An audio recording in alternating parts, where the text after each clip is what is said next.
नमस्कार, माझ्या किचन चॅनलवरती आपल्या सगळ्यांचं खूप खूप स्वागत। तर आपण आज करणार आहे सांबारचं प्रीमिक्स करणार आहे। मस्त असे डाळ न शिजवता तुम्ही सांबार त्याला बनवू शकता, इडली बरोबर किंवा डोसा बरोबर किंवा भाताबरोबर खाऊ शकता। खूप छान होतं सांबार। चला तर मग आपण सुरुवात करूया। कढई गरम झालेली आहे। मी तुरीची 1 वाटी डाळ घेतलेली आहे आणि अर्धी वाटी मुगाची डाळ। तुम्ही मिक्स डाळी वापरल्या तरी चालतील सगळ्या, किंवा एक वापरली कोणतीही तरी चालेल। तर मध्यम गॅसवरती आपण चांगली खमंग अशी भाजून घेऊया। आपल्याला काळे डाग होईपर्यंत भाजायची नाही, छान अशी तांबूस रंगावरती एकदम खमंग अशी भाजून घेऊया। मसूरची डाळ पण याच्यात वापरू शकता किंवा मिक्स डाळीचं जे पॅकेट मिळतं ते पण तुम्ही वापरलं तरी चालेल।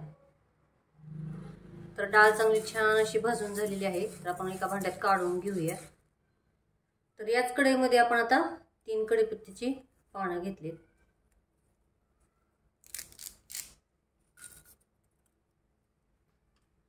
तीन चमचे वाळलेलं खोबरं घेतलेलं आहे, बारीक करून घेतले।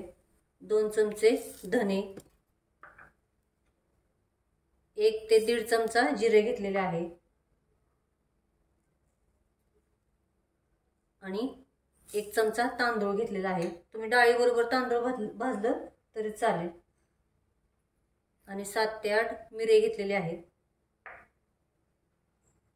तर आता आपण हे भाजून घेऊया। न तेल टाकता भाजून घ्यायचं। कढीपत्ता कुरकुरीत झाला पाहिजे। मध्यम गॅसवरती किंवा बारीक गॅसवरती छान असं भाजून घेऊया। तर आता सगळं साहित्य भाजून झालेलं आहे। आपण आता डाळीमध्येच काढूया आणि सगळं साहित्य थंड करून घेऊया। तर सगळं साहित्य थंड झालेलं आहे, बघू शकता तुम्ही। कढीपत्ता असा कुरकुरीत झालेला आहे।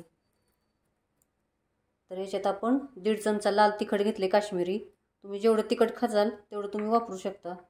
चवीनुसार मीठ, 1.5 ते 1 चमचा पण सांबार मसाला घेतलेला आहे, किंवा तुम्ही सांबार बनवताना वापरलं तरी चालेल। अर्धा चमच्याला थोडीशी कमी अशी आपण हळद घेतलेली आहे।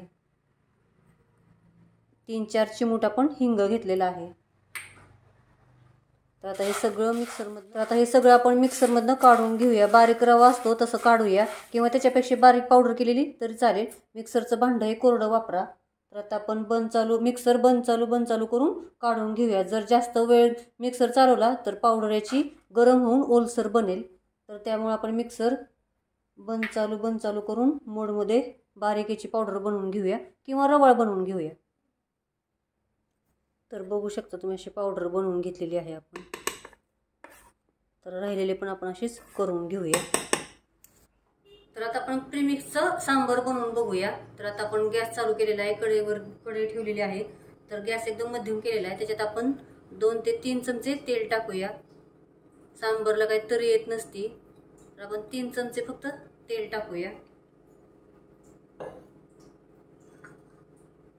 त्याच्यात अर्धा चमचा थोडंसं कमी असं आपण जिरं घातलंय आणि 1 मध्यम आकाराचा कांदा उभा चिरून घेतलेला आहे। तुम्ही कांदा नाही वापरला तरी चालेल। तुम्ही या सांबारला बॅचलर सांबार पण म्हणू शकता। मुलांना असं प्रीमिक्स बनवून द्या।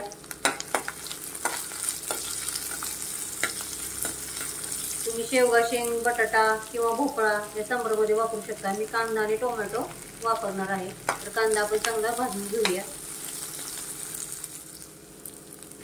तर कांदा भाजून झालेला आहे। तर कांदा भाजल्यानंतर मी मोहरी टाकणार आहे, कारण का आधी तर टाकली तर ती फुटते।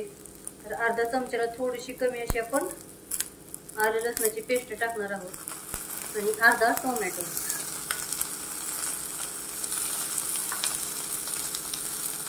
कढीपत्ता,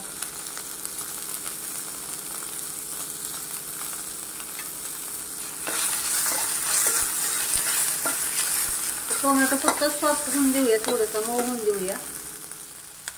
तर मी इथे 5 चमचे प्रीमिक्स घेतलेला आहे आणि त्याच्यात थोडंसं पाणी टाकून अशी पेस्ट बनवायची। तर आता आपण याच्यात हे घालूया आणि 2 ग्लास पाणी टाकणार आहे। पेस्ट बनवण्यासाठी थोडं पाणी वापरलं होतं, 2 ग्लास मधलं। आणि आता राहिलेलं पाणी घालूया। जर पातळ वाटलं तर परत तुम्ही ही प्रीमिक्स वापरू शकता, किंवा घट्ट झालं तर थोडंसं परत पाणी वाढवू शकता. मीठ तिखट चव घेऊन तुम्ही परत वरून टाकू शकता. आता बारीक गॅसवरती आपण चांगली एक उकळी आणूया.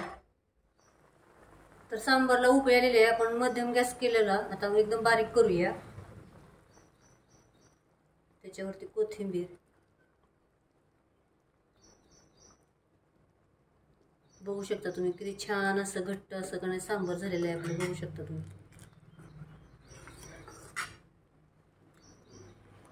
तर आता आपण काढून घेऊया. छान असं आपलं प्रीमिक्स पासून सांबार पण बनवून झालेलं आहे. तर नक्की करून बघा आणि कमेंटमध्ये मला नक्की सांगा कसं झालं ते. तर चॅनल सबस्क्राईब करा, लाईक करा, शेअर करा. थँक्यू.